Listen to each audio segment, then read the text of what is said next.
Standar kecantikan ala negeri Ginseng rupanya menjadi pengaruh yang sangat besar bagi dunia. Gangnam-gu atau distrik Gangnam merupakan kawasan mewah di ibu kota Seoul yang memiliki fasilitas terbaik di bidang kecantikan. Sudah tidak aneh lagi jika di kawasan ini kita akan melihat kaum perempuan berlalu lalang sambil membawa travel bag, wajah yang biru lebam dan terbungkus oleh perban. Standar kecantikan Korea Selatan yang tidak hanya berlaku bagi perempuan saja, melainkan juga bagi para kaum pria. Ada stereotip dari masyarakat yang bilang bahwa good looking itu privilege. Kalau lu cantik dan ganteng, lu punya kuasa. Kamu bisa terkenal bahkan tanpa harus memiliki bakat yang mumpuni. Kamu bisa menjadi orang yang lebih dihormati tanpa harus punya banyak prestasi.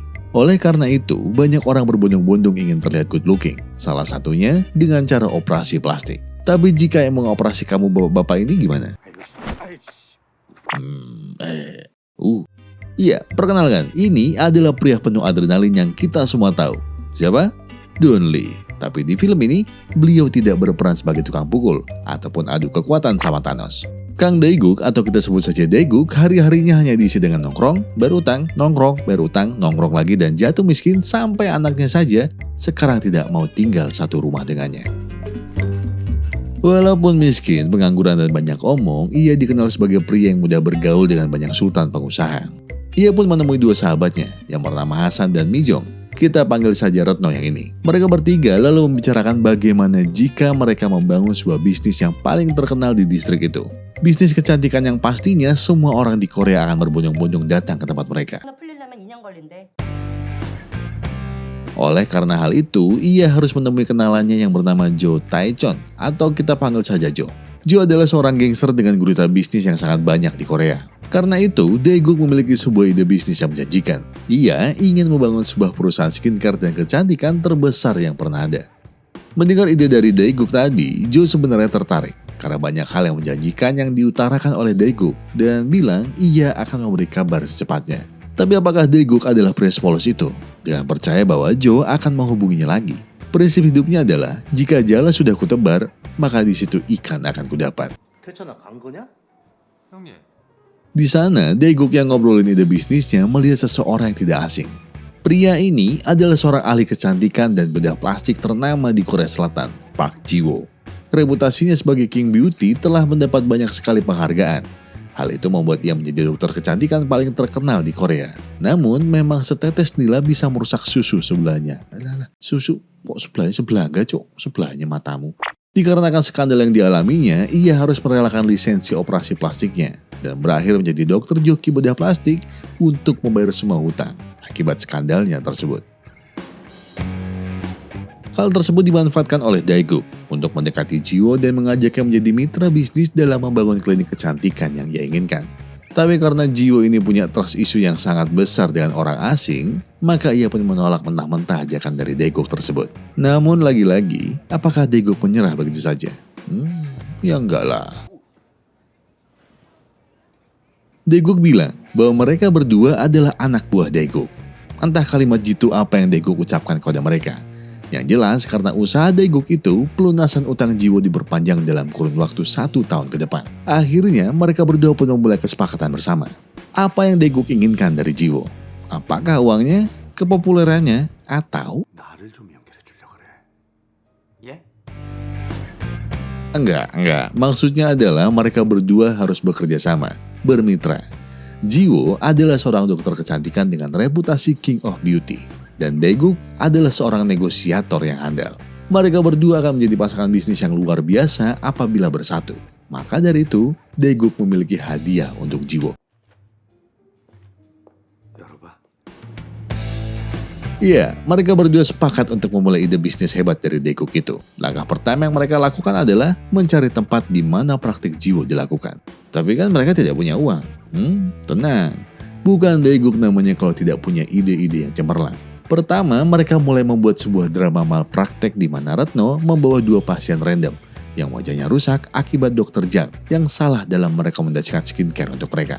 Dengan drama tersebut, klinik ini akhirnya bisa dimiliki Dae-guk dan Ji-woo tanpa harus mengeluarkan uang sepeser pun. Terus kok masih sepi? Tenang lagi, bukan Daeguk namanya kalau ia tidak punya ide yang cemerlang. Ia mengutus Retno dan Hasan untuk membuat sebuah promosi tentang produk mereka. Jika pelanggan membeli satu set skincare, mereka berhak mendapat 1 kali gratis operasi plastik tanpa biaya apapun.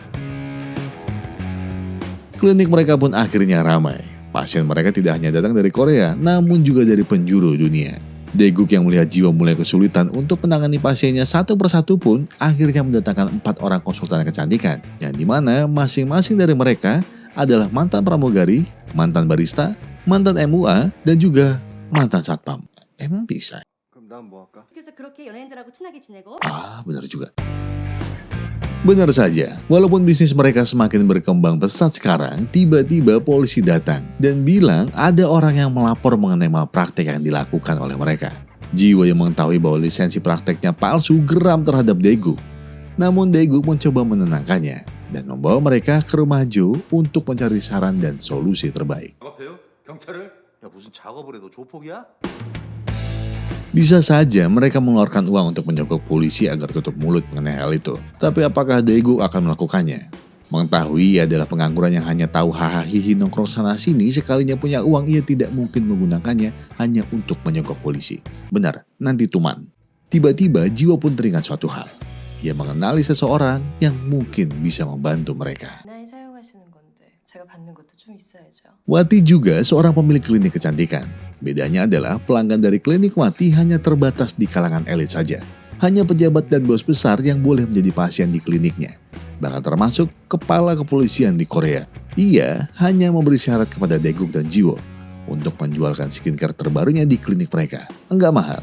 Wati hanya menjualnya $6 saja kepada mereka. Dan jual saja dengan merek terkenal seharga $60 sebagai laba bersih dari produk skincare-nya itu. Mereka sempat ragu, karena tidak mungkin mereka akan menjual produk yang tidak BPOM tersebut.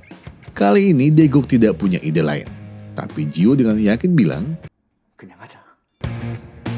Mereka pun kembali menjalankan bisnisnya, dan masalah lisensi Jiwoo sudah selesai.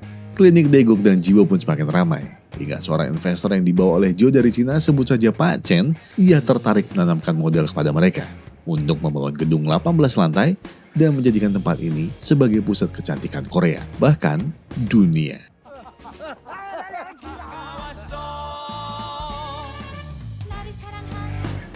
Saking populernya, pihak TV sampai membuatkan sebuah acara di mana Jiwoo menjadi dokter kecantikan yang mampu merubah hidup seseorang dengan skill operasi plastiknya.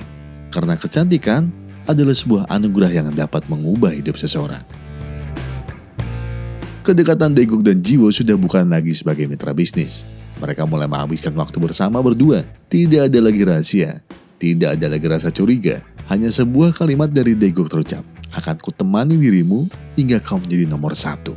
Jiwoo menanggapi kalimat Daeguk tadi dengan,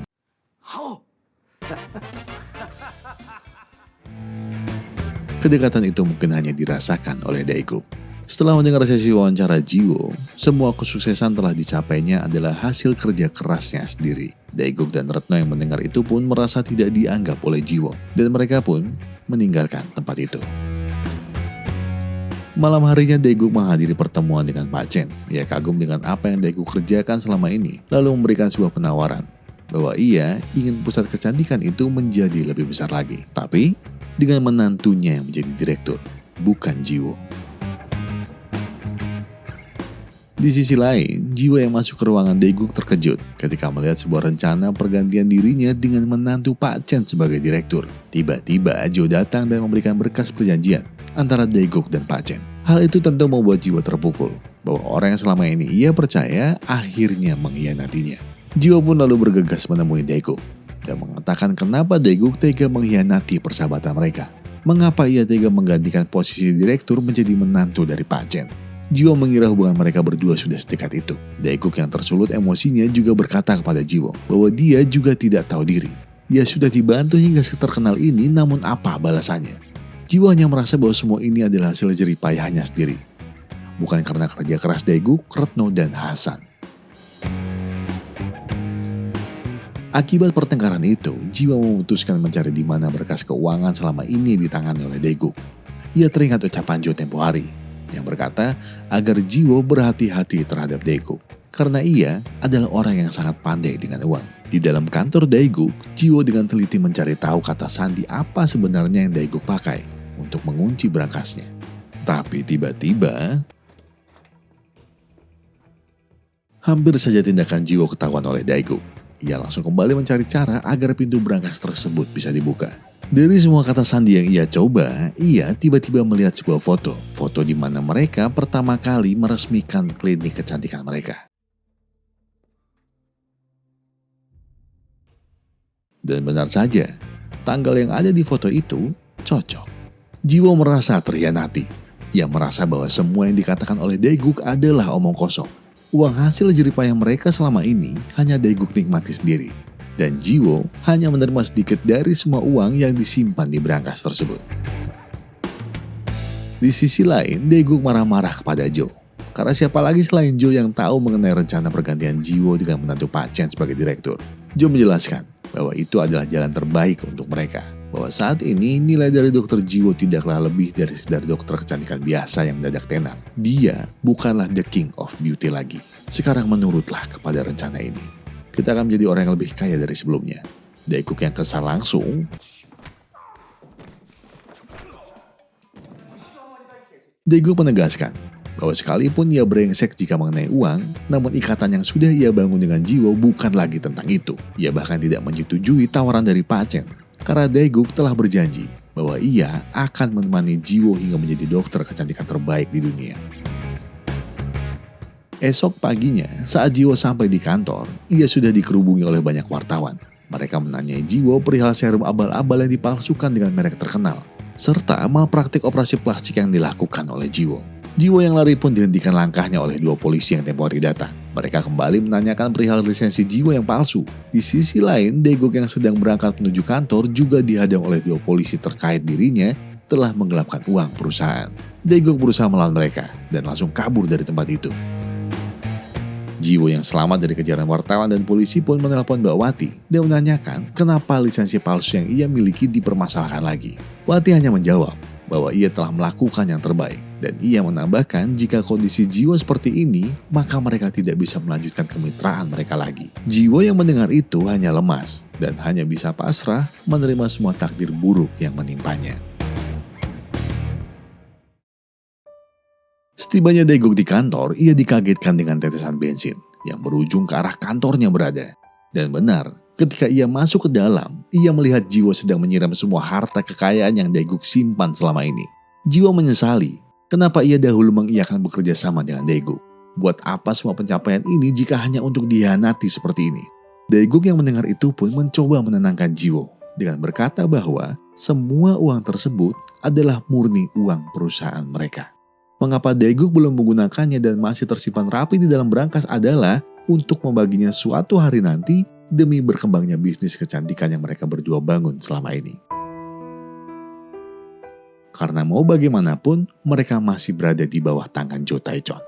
Dan mereka harus bisa keluar dari jeratan Jo Taechon. Perkataan Daeguk itu pun sejenak membuat hati Jiwo lebih tenang. Tapi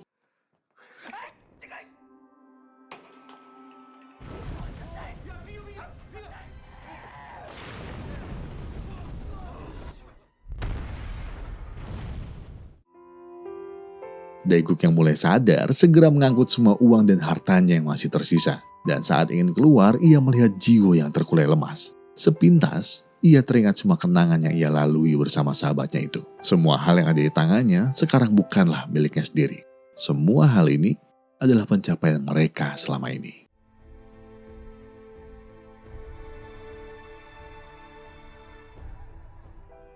Pada akhirnya, memang uang tidak akan bisa membeli persahabatan. Daeguk tetap memilih menyelamatkan sahabatnya. Jiwo yang mulai terbangun pun terharu dengan effort yang diberikan oleh Daeguk kepadanya. Ia pun memberi apresiasi kepada sahabatnya itu. Diiringi tubuh mereka yang mulai diangkat oleh polisi untuk dimintai pertanggungjawaban atas kesalahan yang mereka perbuat selama ini. Ya, namanya juga teman. Kadang nusuk di depan, kadang di belakang. Ternyata semua kesialan yang dialami oleh Daeguk dan Jiwo sudah disetting oleh mereka. Mulai dari menawarkan menantu Pak Chen menjadi direktur, hingga pelaporan praktek tanpa lisensi resmi, semuanya telah direncanakan dengan matang oleh Jo, Retno, dan juga Wati. Mereka bersekongkol demi mengkudeta Daeguk dan Jiwo, agar bisa menguasai harta yang telah mereka berdua peroleh bersama. Kini, distrik Gangnam semakin maju. Banyak klinik kecantikan didirikan di distrik tersebut. Jiwo datang kembali karena mendapat sebuah proposal bisnis menarik dari seorang pria. Yang kayaknya nggak asing ya sama mas-mas ini ya. Tapi tiba-tiba Daeguk datang dan mengusir pria penipu tadi. Daeguk bilang bahwa Jiwo tidak berubah setelah sekian lama tidak bertemu. Dan masih saja menerima ajakan kerjasama dengan orang asing. Jiwo hanya tertawa dan bilang, Daeguk sendiri masih aja gendut. Dan perpisahan dua sahabat ini sekaligus menjadi tanda bahwa sekarang mereka sudah menemukan jalan hidup mereka masing-masing. Oke, ya. Kenapa udah disuruh baca quotes-nya Lek Bagong?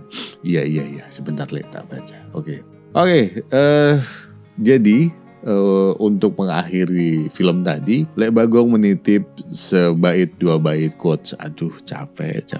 Tak baca ya Lek ya? Ya tak baca. Kalau ada yang tega jahatin kita, biarin aja. Biar Iwan yang falas. Harusnya kan biar Iwan yang bales. Ya Allah.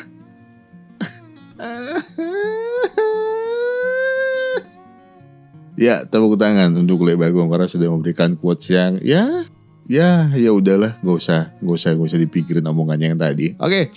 Buat filmnya, apa yang bisa kita ambil, pesan moral apa yang bisa kita ambil dari filmnya?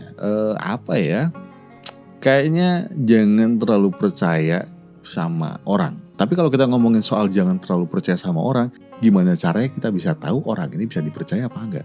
Ya kan? Nah, di situ. Kalau dari pengalaman yang saya punya, percaya sama orang itu buat saya sendiri percaya sama orang itu nggak ada ilmu pastinya buat saya. Saya bisa percaya sama orang setelah saya ditipu banyak orang, setelah saya dibohongin banyak orang, setelah saya dimanfaatin banyak orang. Saya baru tahu gimana caranya percaya sama orang setelah melewati hal itu. Dan untuk bisa sampai ke fase sana itu, iya banyak banget trust issue yang harus saya lewatin di situ. Selain ke orang lain, ke diri saya sendiri. Apakah saya ini benar mengambil sikap seperti ini? Apakah saya terlalu baik? Apakah saya terlalu polos atau apa? Ternyata sampai teman saya bilang enggak. Lek Bagong ngomong begini, kamu enggak terlalu polos, kamu enggak terlalu baik. Mereka memangnya jahat. Di situ. Jadi kayaknya quotes-nya Patrick yang bilang kalau percaya padamu adalah pilihanku, tapi jika kau memilih berkhianat, berarti itu pilihanmu dan itu bukan salahku. Kayaknya itu deh. Pokoknya Patrick ngomong intinya percaya dengan kamu itu udah aku, itu udah pilihanku. Kalau nanti salah itu udah salahku. Tapi kalau kamu memilih berkhianat, ya itu kamu, berarti bukan aku yang salah. Ngerti kan kalian ya? Ngerti ya? Harusnya ngerti lah. Pokoknya kurang lebihnya gitu. Jadi kayak kalau ingin percaya sama orang harus percaya diri dulu. Itu yang saya dapetin ya. Terus juga karena sudah melewati banyak hal itu tadi, ada kalau saya bilangnya kayak intuisi, kayak ngerasa ini orang ngomongnya benar nih. Ini orang ngomongnya ini. Tapi itu gak langsung 100%. Karena kepercayaan itu seiring waktu berjalan. Itu yang saya percaya dan saya alami juga beberapa kali. Jadi kepercayaan itu tidak langsung, tapi seiring waktu berjalan dipupuk dengan baik. Biarpun kadang di tengah-tengah, di belakang, ya ada aja yang kayak gitu. Tapi kan kita selalu berharapnya baik dari awal. Itu dia. Jadi ya nggak bisa 100% juga. Tapi ya harus percaya. Karena ya susah juga ngomongnya. Kalau soal ini saya sih gak ada. Cuma siapa tahu kalian ada pengalaman, bisa kalian cerita di bawah. Atau kalian punya sedikit enggak bang, kalau mau percaya sama orang itu harus gini-gini. Itu coba deh tulis di kolom komentar. Kayaknya seru juga yang ngebahas begini ya. Karena ya percaya dengan bahkan saya sekarang lebih percaya dengan orang di luar dari saudara, dari keluarga. Udahlah, nanti malah cerita banyak. Curhat yang enggak lagi. Jadi ya pokoknya di situ kepercayaan itu tidak bisa dibeli. Kepercayaan itu cuma bisa dipupuk. Itu kesimpulan saya. Kalau kalian punya yang lain silahkan tulis di kolom komentar. Itu aja. Jadi untuk mengakhiri video ini saya Gogon dan segenap tim Push Rank Epic Glory mengucapkan terima kasih sudah menonton video ini sampai habis. Dan juga terima kasih karena sudah mendukung Sebatin sampai sekarang. Di situ. Iya, dengan naik turunnya keadaan Sebatin, ya namanya juga channel, ya sama aja kayak jualan, ya kadang laku, kadang enggak di situ. Cuma buat kalian yang setia, terima kasih sekali lagi. Kami nggak harapin apa-apa, komentar kalian, kalian nonton itu udah luar biasa bagi kami. Tapi kan siapa tahu mau mencet tombol thanks ya tidak apa-apa, itu bisa membuat Lek Bagong semakin senang dan membuat channel ini berkembang dengan pesat. Itu dia. Jadi kalau kalian lagi ada masalah, kalau kalian lagi ada problem, kalau kalian lagi pusing banget gimana nyelesain ini, jangan dipikirin. Ambil dulu waktu buat kalian, duduk, tarik napas dalam-dalam, tenggak kopinya, ambil koreknya, dan Sebatin aja dulu.